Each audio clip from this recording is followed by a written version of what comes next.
Welcome to Stanford University. I'm Catherine O'Brien. Can your organization benefit from effective, ethical, and enduring partnerships? Today we'll hear how social influence makes that possible. Dr. Robert Cialdini, arguably the most cited social psychologist in the world today, outlines 6 principles for bringing about desirable change. Let's listen as he tells how the non-manipulative use of those principles makes the people in your organization feel personally committed to the change.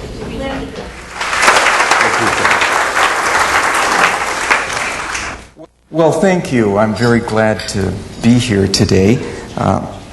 Let me just bring up the screen here.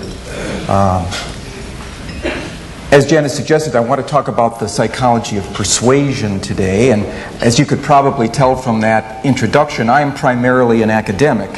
What you might not have been able to tell is that I will always be primarily an academic. One reason is I have tenure. And they can't kick me out. The other is that I love it. My job, after all, involves the investigation and communication, exploration of ideas. I can't think of a job description I would rather go to in the morning than that one. At the same time, I do recognize that wholly academic concerns aren't always held in the highest regard outside of the university community. I was at a business conference a while ago where I heard an academic described as someone who's not satisfied by something that's working well in practice until he's tried it out in theory. And then this speaker went on to describe a theorist as someone who's willing to assume anything except responsibility. And I think there's a regrettable amount of truth there, so I'm going to try to be different today. First of all,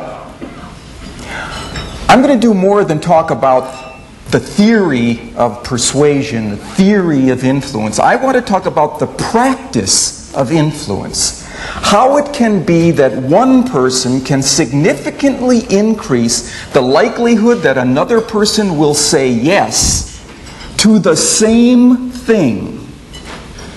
The merits of the case identical in the way that the case is presented. Look, we know that in the modern world we have competitors who have good cases to make. We have good cases to make. The group that's going to get the lion's share of the business are those who can make their good case well. And that's what we'll talk about today.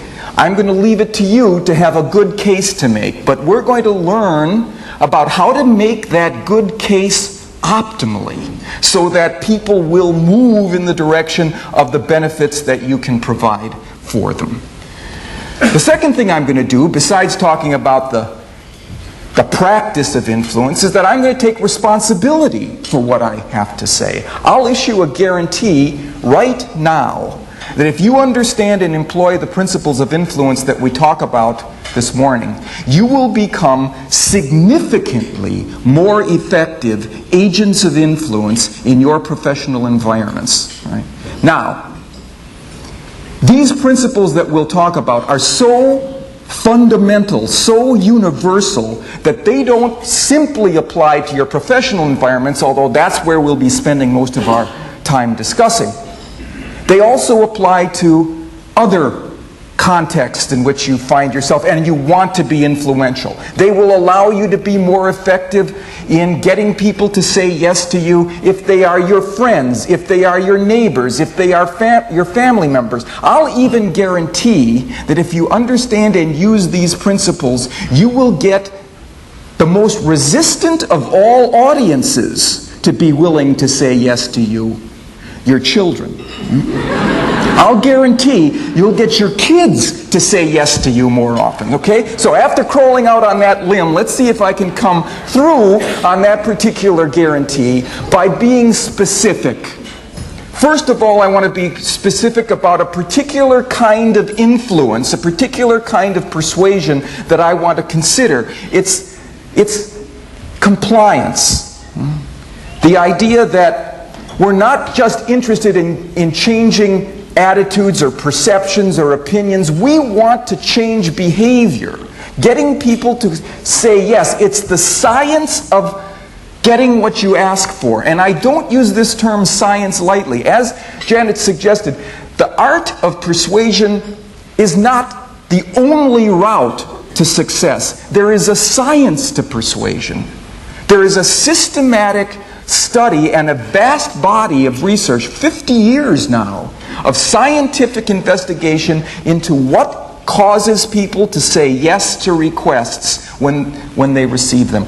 We'll review what I think are the most important conclusions from that research. So we'll be talking about compliance, getting people to say yes, to do what you want, rather than just to think about it in a positive way. Another way I'm going to be specific is that when I do this program in a smaller group, let's say a half-day or a full-day workshop, I go around the room and I ask people what they want to get from the time that we have together. And invariably, at least one person says, well, I'll tell you what, Dr. Cialdini, I think the science of influence and the topic of persuasion are inherently interesting. They're engaging issues involved, I'm sure.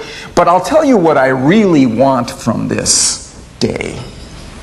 I want one thing that I can take back to my office and implement tomorrow morning and be more successful as a result. Give me one thing out of this day and I'll count it a success. Well, I'll tell you what, I'm going to give you more than one thing right now. I'm going to give you 6 things right now that you will be able to implement immediately upon going back to your office, because they have to do with things that you confront on a daily basis. I will answer the following 6 questions for you during our time together. Here's the first. If you have 2 options to present to a client, which should you present first? The more costly or the less costly one? Here's a second question. Is it better to tell prospects what they stand to gain by moving in your direction, or what they stand to lose if they don't? Third, if you have a new piece of information, when should you mention that it's new? Before or after you present this information to your audience? Fourth, if you have a product, service, or idea that has both strengths and weaknesses, and what doesn't? When should you present the weaknesses? Early or late in your presentation? Clear answer to this one. Fifth, after someone has praised you, your product, or your organization, what is the most effective thing you can do immediately after you have said thank you? I'm here on campus to write a new book. The book is going to be called Moments of Power. And it has to do with the fact that in the course of social interaction, there are particular windows of opportunity where if you know how to identify that moment and what to fill that moment with, you will become significantly more effective. There is a moment of power immediately after someone has said thank you. What do you put in that moment? I'll tell you when we get to that section. Finally, to arrange for someone to like you and want to cooperate with you, what is the single most productive thing you can do before you try to influence that person to like you and cooperate with you? We'll answer all of those questions. Okay. Let's go back to the first one that we considered. if you have two options to present to a client, which should you present first, the more costly or the less costly one? And I'd like to answer that question, solve that particular puzzle, by solving a different one. It has to do with a mystery. At least it was a mystery to me when several years ago I encountered a newspaper article about a gift of humanitarian aid, several $1,000s of humanitarian aid that had been sent between the countries of Mexico on the one hand and Ethiopia on the other. Now, at the time, Ethiopia could lay claim to the greatest suffering, privation, and misery in the world because of drought, because of internal wars, because of crop failure. The people of Ethiopia were dying by the hundreds every day. And so their relief agencies were calling out to the rest of the world for medicine, for money, for resources of one sort or another. It didn't surprise me then that several $1,000s would be sent between Mexico and Ethiopia. When I read further into the article, however, I was shocked to learn that the money had not gone from Mexico to Ethiopia. It had gone from Ethiopia to Mexico to help the victims of the Mexico City earthquake that year. Now, how do we explain that puzzling pattern of human behavior? The way I'm going to do it is in terms of the first principle of influence, the universal principle of influence, all right, that my research has uncovered.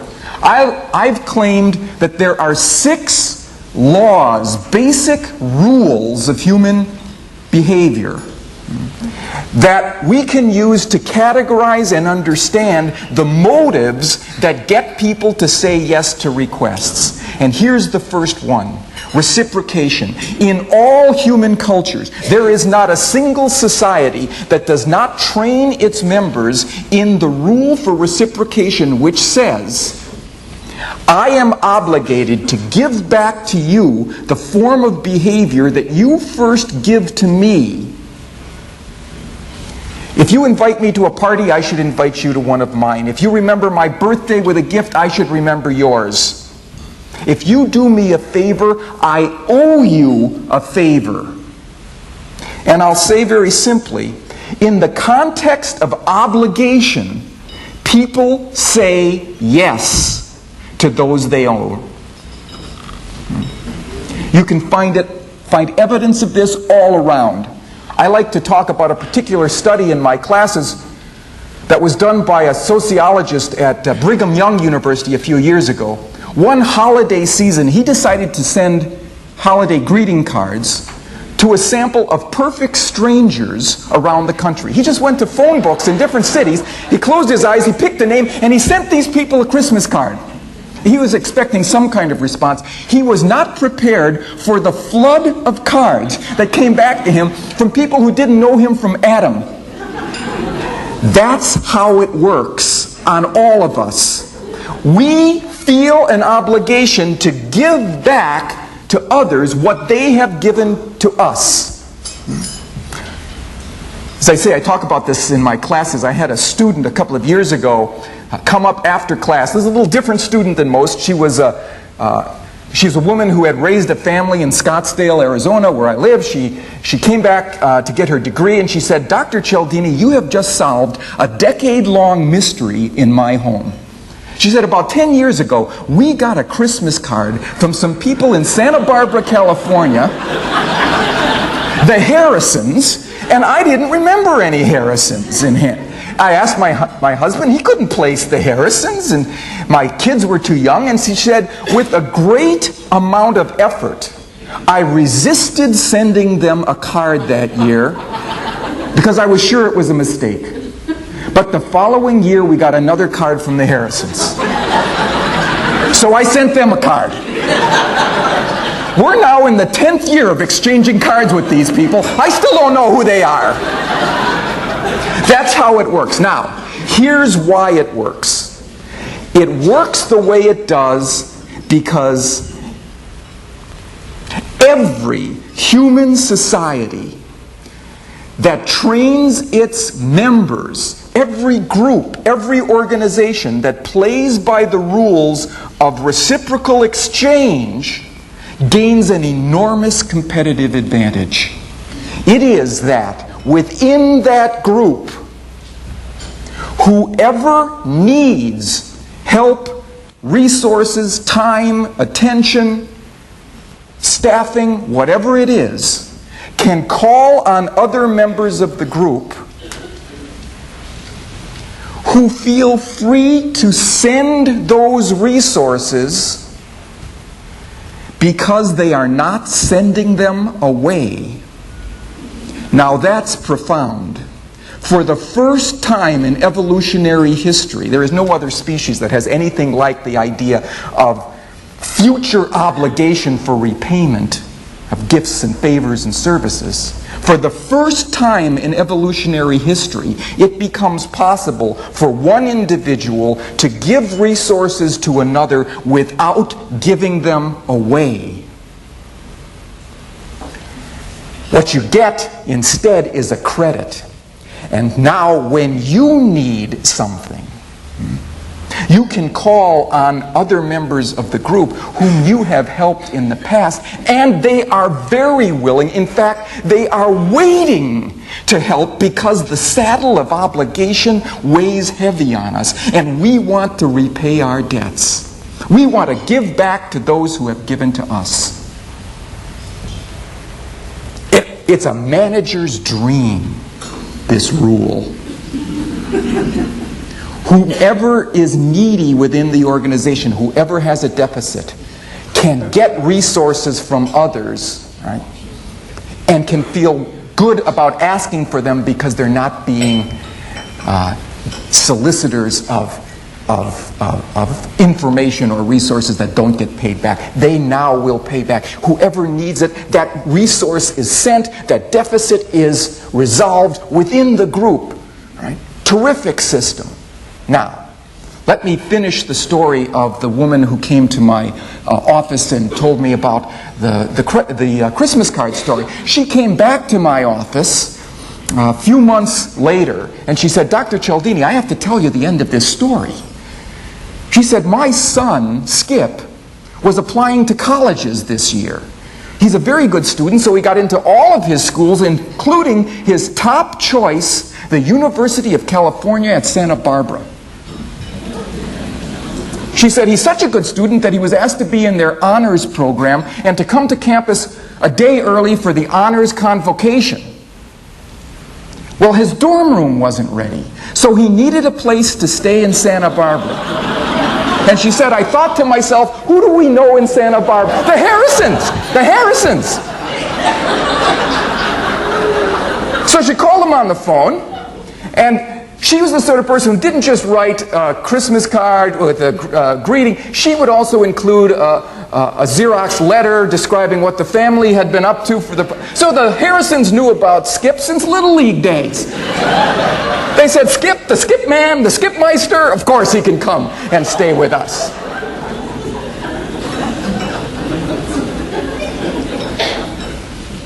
That's now.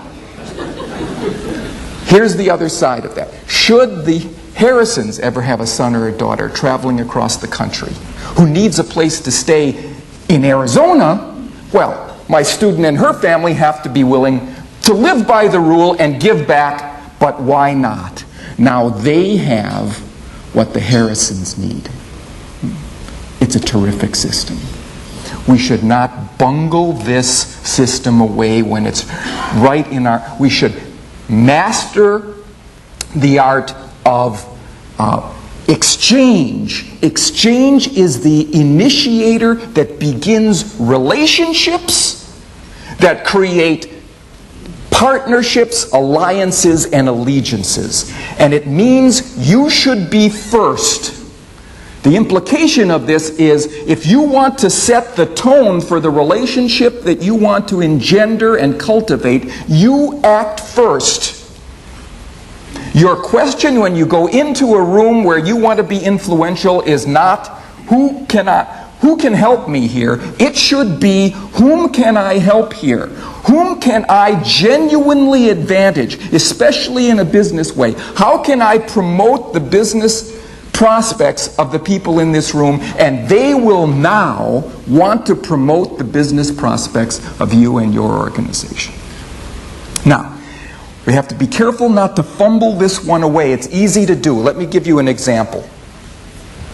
Suppose you go back to your offices after this event, and there's a phone call for you from somebody within your organization, maybe somebody outside of your organization, who you would like to be able to influence in the future.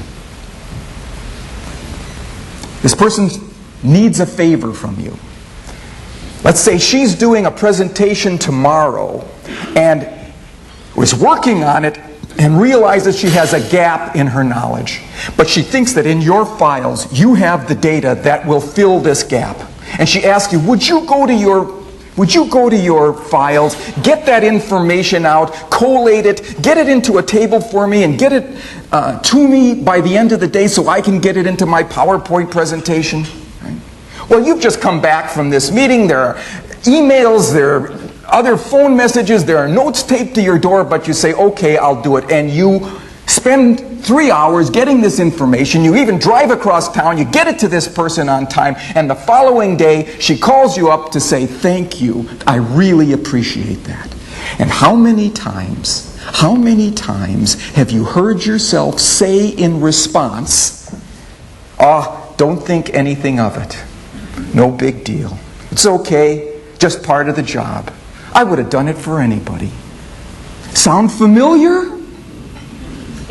Well, you have just fumbled away one of the most powerful principles of influence we have. And you don't want to do that. The whole system works better when people who give also receive in return. Otherwise, they're not willing to give in the first place.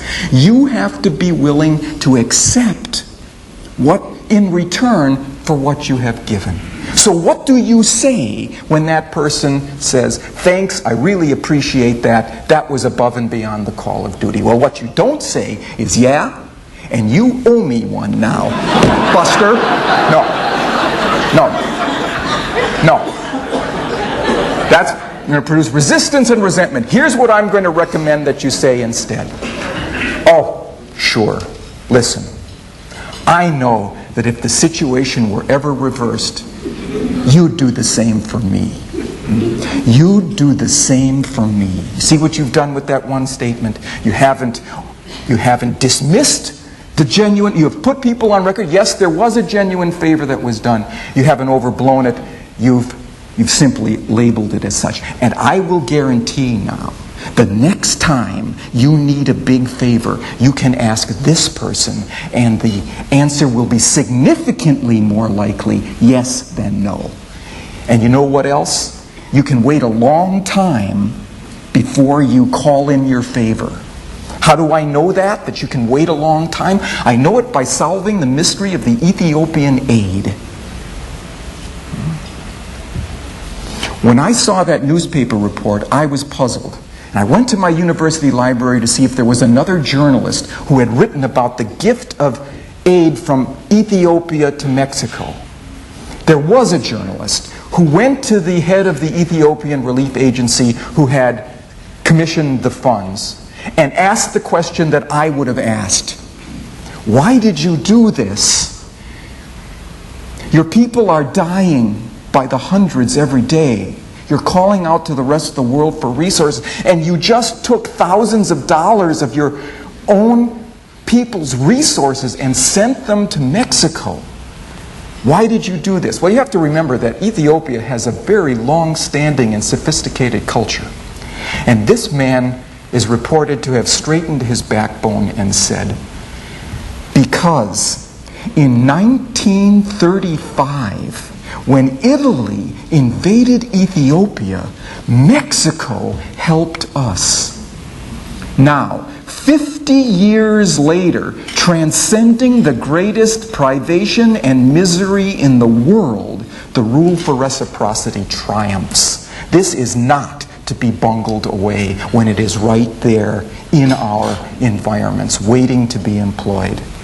Okay, now, one more thing about this rule. It doesn't just apply to gifts and favors and services. It also applies to concessions that people make to one another in negotiations. If you and I start out with two incompatible positions on some issue, you want this, I want that, and you were to say to me, I'll tell you what, Bob, I'll move from my extreme position over here to a more moderate one. If you make a concession to me, if I'm going to live up to the rule that says I have to give back to you what you've given to me, I have to make a concession in return. I have to meet you halfway. I know that that would work on me. It did work on me. A few years ago, I was walking in front of my university library. I was approached by a young man who was a Boy Scout selling tickets to the Boy Scout circus to be held that Saturday at the local Coliseum. $5 a piece for his tickets. I declined. But before I could walk away, he said, oh, well, if you can't do that, would you be willing to buy a couple of our chocolate bars here? They're only $1 a piece. And I bought 2 of his chocolate bars and immediately recognized that something important had happened, because I don't like chocolate.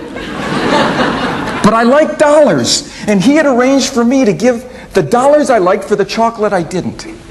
I went back to my office. I called a meeting of my research assistants to try to figure out what had happened. And where they devoured the evidence, I want you to know. And we thought that this rule for reciprocation of concessions was at work. He started out with an extreme request, $5 a piece. I said no. He said, oh, well, if you can't do that, how about just $1 a piece for what I have to offer? And I said yes. And we thought, well, maybe this would work on other people besides me. If you're interested in getting people to say yes to a favor, you start out with a larger one that they're likely to turn down, and then retreat to the favor you were interested in all along. Is that going to be more effective than just asking for that moderate-sized favor straight away? Well, to test this, we went out onto city streets in the Phoenix, Arizona area, asking passersby for a large favor. We said we were from the county juvenile detention center, and we were asking for volunteers to take a group of juvenile delinquents from the center on a day trip to the zoo.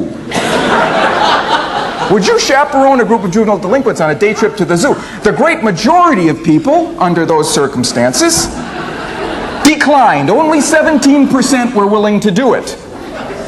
But for another group, we began with even a larger favor. Would you be a big brother or big sister to one of the kids down at the center? This would require 3 hours of your time every week for the next 2 years. They blinked. 2 years? I don't even know where I'll be in 2 years. Then, taking our cue from the Boy Scout, we said, oh, well, if you can't do that, would you be willing to chaperone a group of juvenile delinquents on a day trip to the zoo? Under those circumstances, now 50% said, where do I sign? It's the same request. We haven't changed the request. The merits is, it's the zoo trip. What we changed was what went first. One more breath, a few more words, and we tripled willingness of people to say yes to a request. Now, notice something about the ethics of this.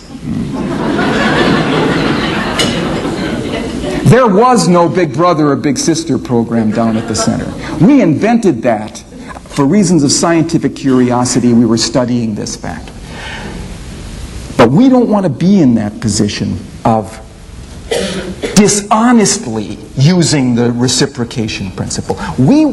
But we can use it honestly. How many times is it the case that you have different levels of requests to make to people?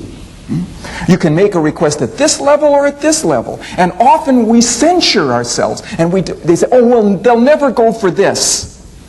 And so we ask for the more moderate request. Right? What our data are suggesting is if there are genuinely beneficial requests that you can make at different levels, always start with the larger request. If your argument has been compelling and they say yes to that larger one, there is frosting on your cake. Give people a chance to say yes to you.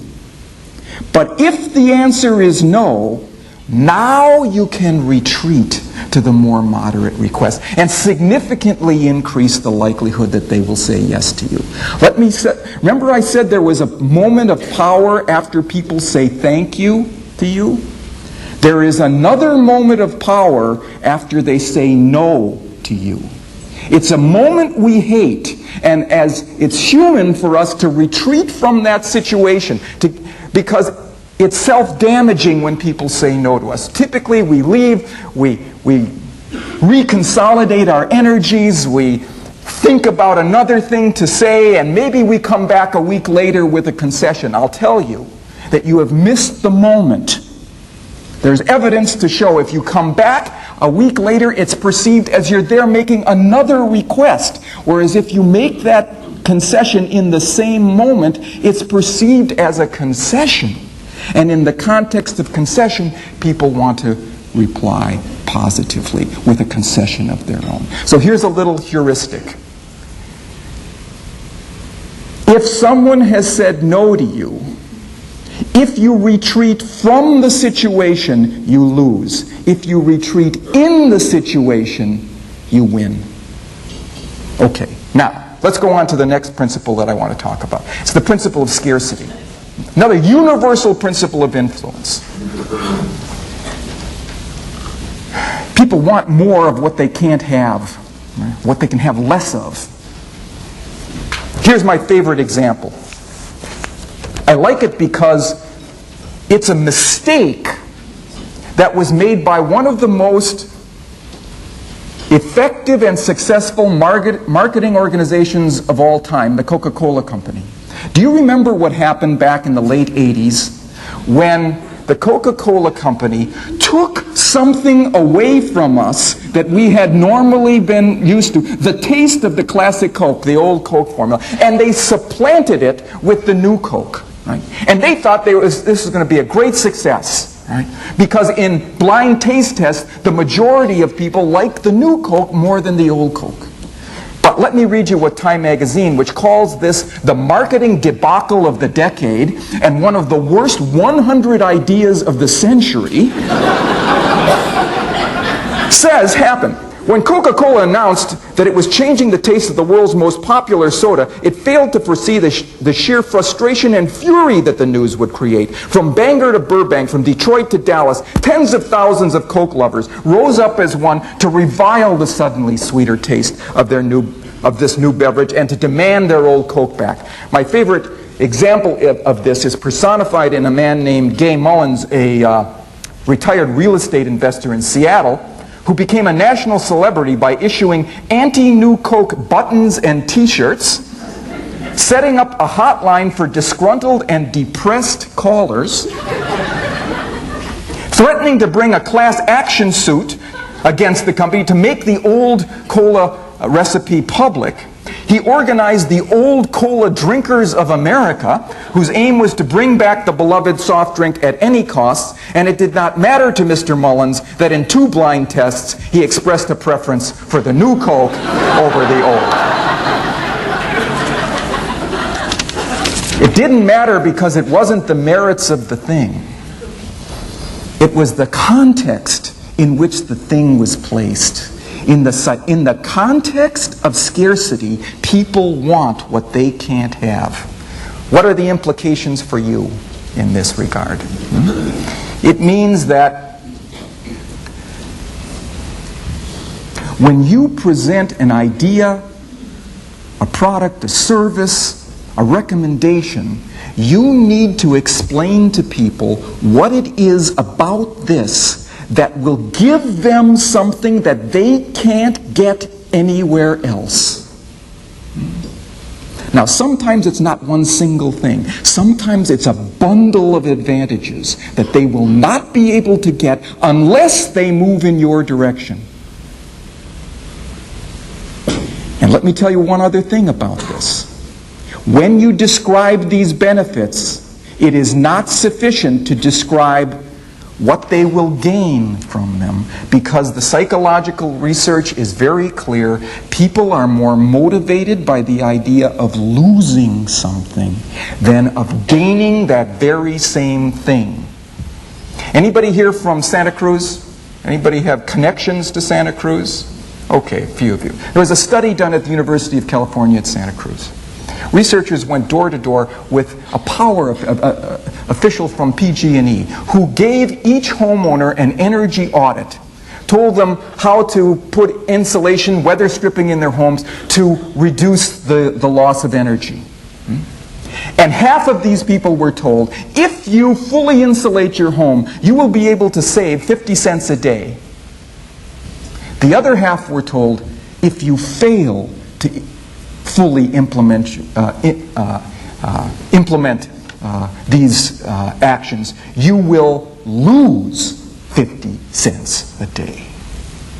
Significantly more people insulated their homes under loss instructions than under gain instructions. The same thing, but couched in terms of loss, resonated more powerfully with people. People are more interested in information about what they stand to lose than what they stand to gain. And we are fools if we don't give them the information that they want. I saw a recent study that showed in making their projections for the future, managers weight information about losses, potential losses, more heavily than information about potential gains. We're fools if we don't tell people what they want and need to make their decisions. So, when you present your recommendations, it has to be as well in terms of the benefits they stand to gain and what they stand to lose, the unique benefits that they stand to lose if they don't move in your direction. Now, another thing about this principle of scarcity, it doesn't just work for commodities, it also works for information. Information that's exclusive, that not everyone has access to, turns out to be more persuasive. The best evidence I have for this actually comes from a study that was done by a student of mine, an unusual student, who had started a business in Arizona, successful business, importing beef into the United States, right? And then selling it to large supermarket concerns. He came back to school to get his PhD, and I was sitting on his dissertation committee.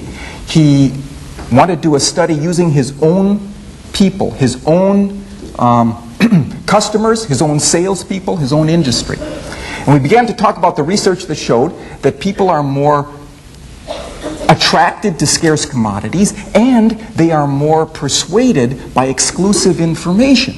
And he decided he would do the following study. He went to his salespeople who called their customers on the phone, told them about a certain allotment of beef that he said, and he said, now divide your customers into 3 groups and call them and tell them about this new allotment of beef we have available that we import from South America and Australia.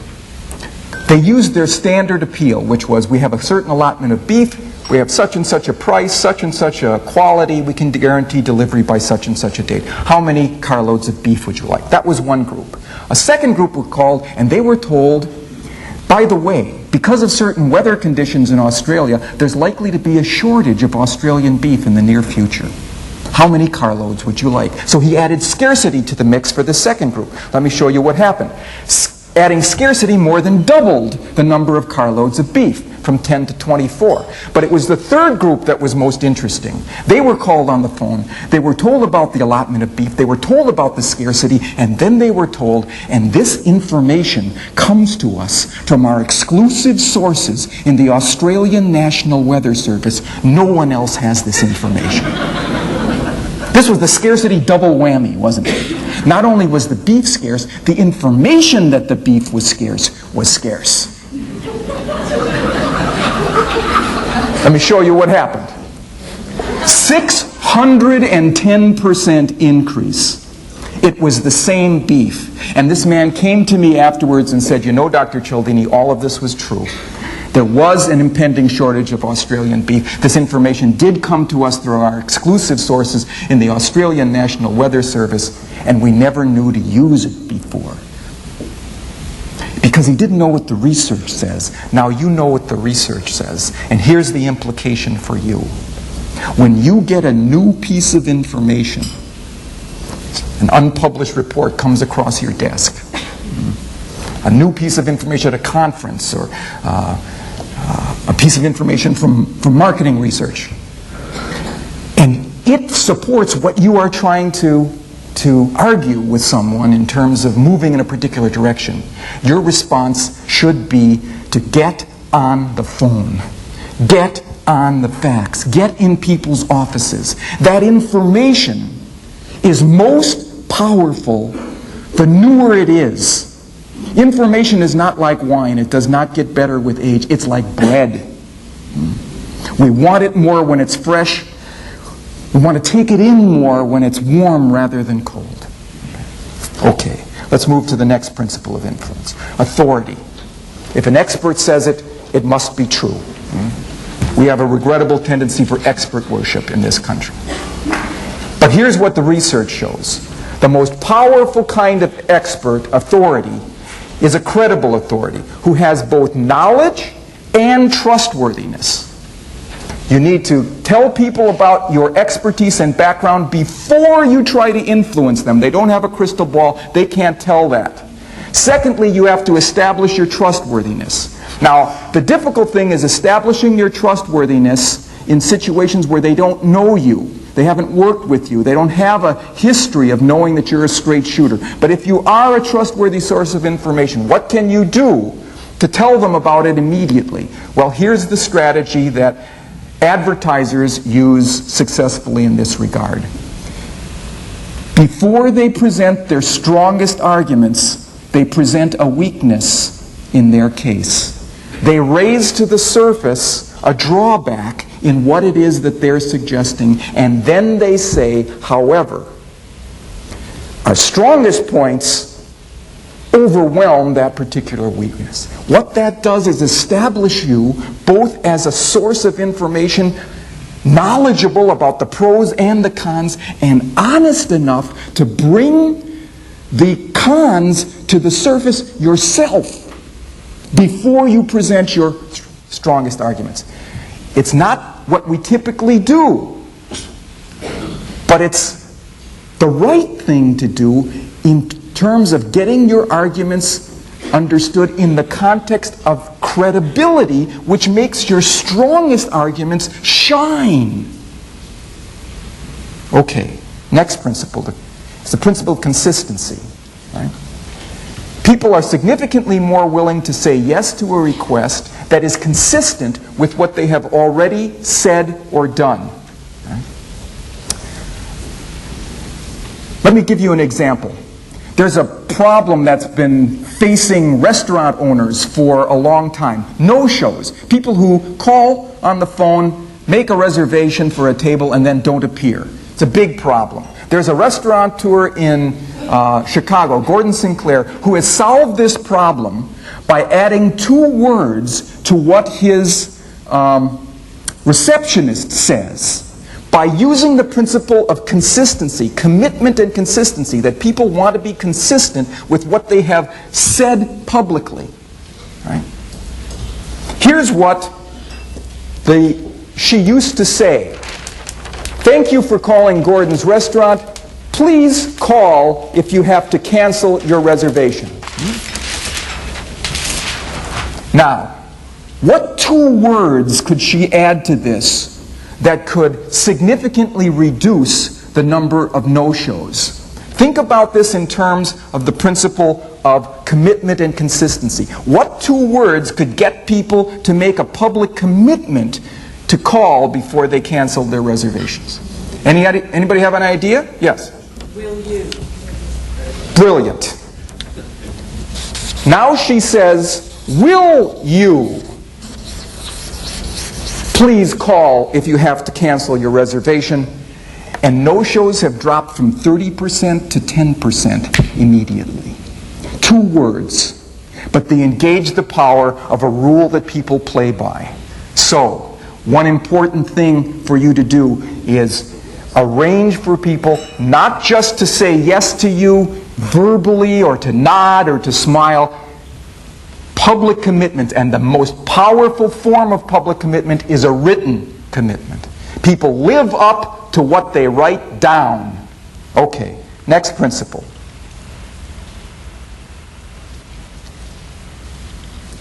Principle of consensus. One way people decide what is appropriate for them to do in a situation is to look at what others like them are doing. It's the power of the crowd. Let me give you another example where you can change a few words and create an enormous difference in how people respond. You've all heard infomercials, right? On TV late at night. There's a common line in all infomercials that goes like this. It's something that's termed the call to action line. Operators are waiting. Please call now. There's a infomercial producer named Caroline Zott who changed 3 words in this classic call to action line and produced skyrocketing response. The words engage the principle of consensus. A lot of other people are doing this. It must be the right thing. She changed the words from operators are waiting, please call now, to if operators are busy, please call again. And calls went through the roof. Think about the difference in these 2 images. Operators are waiting, they're sitting around, they're twiddling their thumbs. Or operators are busy, everybody else thinks this is a good thing, it must be a good thing, and people moved in that direction. Okay. Next principle. The principle of liking. And we'll finish here. People prefer to say yes to those they know and like. But we all knew that. Here are the factors that increase liking. Similarities, compliments, and cooperative efforts. We like those who are like us. We like those who do like us and say so. And we like those people who work with us in a cooperative way to achieve success. Okay. Now, I'm going to finish my remarks here and add one caveat before we open things for questions, which is, I could see that none of this was going over anybody's head. I mean, these weren't issues that are too complicated for us to understand. That's not the problem. That's not the problem. The problem is not in understanding these principles, it's remembering to use them when you are caught in the sweep of the moment, when you are trying to be influential and some situation appears where you have to go into a room and be successful. You can't remember all of this stuff that we've been talking about. We've been talking for 45 minutes here. You can't remember this. Let's see, this guy Cialdini, he was talking to us 2 months ago. Let's see, the 6 principles. There's reciprocation, there's liking, there's donner, there's blitzen, there's sleepy, there's sneezy. You can't remember these things, right? How can you do it? Here's how I'm going to help. For each of you, as you leave, I have a little laminated plastic card with the 6 principles of influence on it. Each of you gets one of these. You can put it in a pocket, you can put it in a wallet, a purse, and when you come upon an influence situation where you want to be more effective, take out that card. It'll tell you what's available for you to use. Are there similarities? Are there commitments that you can count on? Are there concessions you can make in this situation that you can think about ahead of time, and so on? And if you do that, I'll be able to come through on my guarantee that you will become significantly more effective agents of influence in your environments. Now, this card, it is my gift to you.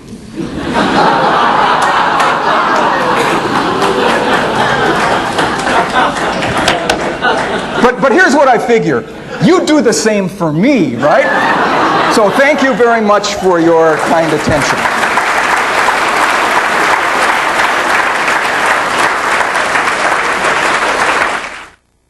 So here's the question. She said, do these principles all work equally well across cultures? Very good question, because there's some new research on this that was just done at the Stanford Business School. It's not even published yet. Scarce information, exclusive information. Professor Michael Morris, Joel Poldoni, and Shiriel Ariel did a study with Citibank that has locations all over the world.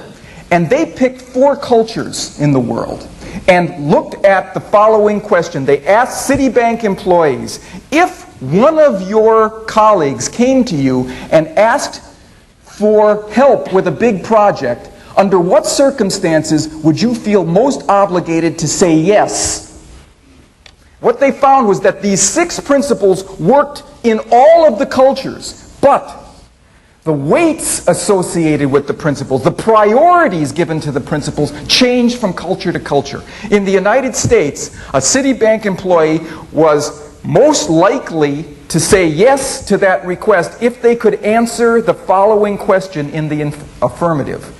Has this person done me a favor lately? If the answer was yes in the United States, we were helpless to say anything but yes.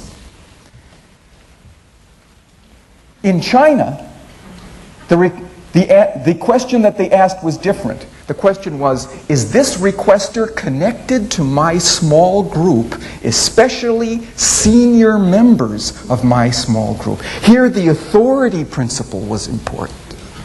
In Spain, the question was, is this requester connected to my friendship group?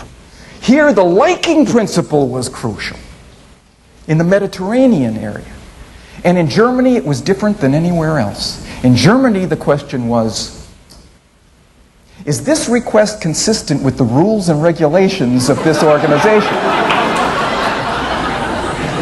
Here, they had a they were being consistent with a commitment that they had to that organization's rules. So all of these principles work, but which one is most powerful? So if you're dealing with someone in Barcelona, you ask for your favor differently than if you're dealing with someone in New York or someone in Hong Kong. Any other questions? Yes, in the back. Here's the question. What if you're in a situation where you continue to give and then people don't seem to give back? I had a question like this a while ago. A man came up after one of my programs and said, you know, I have an employee, I'm about ready to fire him because I'm pretty generous about allowing him time off to go to the airport, to meet his in-laws, to take his wife to the dentist or whatever it is. I let him come in a little late or leave a little early. But when I need him to come in early or to stay late to work on a project, he says, no, I mean, my family's important to me, that's a 9-to-5 job. And he said, I'm about ready to get rid of this guy. And I said, well, try the following. He may think that he's entitled to those things rather than see them as true gifts that you're giving to him that time off. Maybe in his previous job, that was part of the way things worked. So the next time you give him something, when he asks for a little time off, say, well, and he says, thank you, I appreciate that. That's your moment of power to say, well, great, because you know, it's important for me. I would really appreciate it if you would help me out, right, when I need some time from you. And now it's in an exchange character rather than something he's entitled to, right? And this man wrote me a letter a while ago saying that it's worked beautifully, just labeling the exchange as an exchange rather than something that somebody is just entitled to. I think that's all the time we have. Thank you very much for your attention.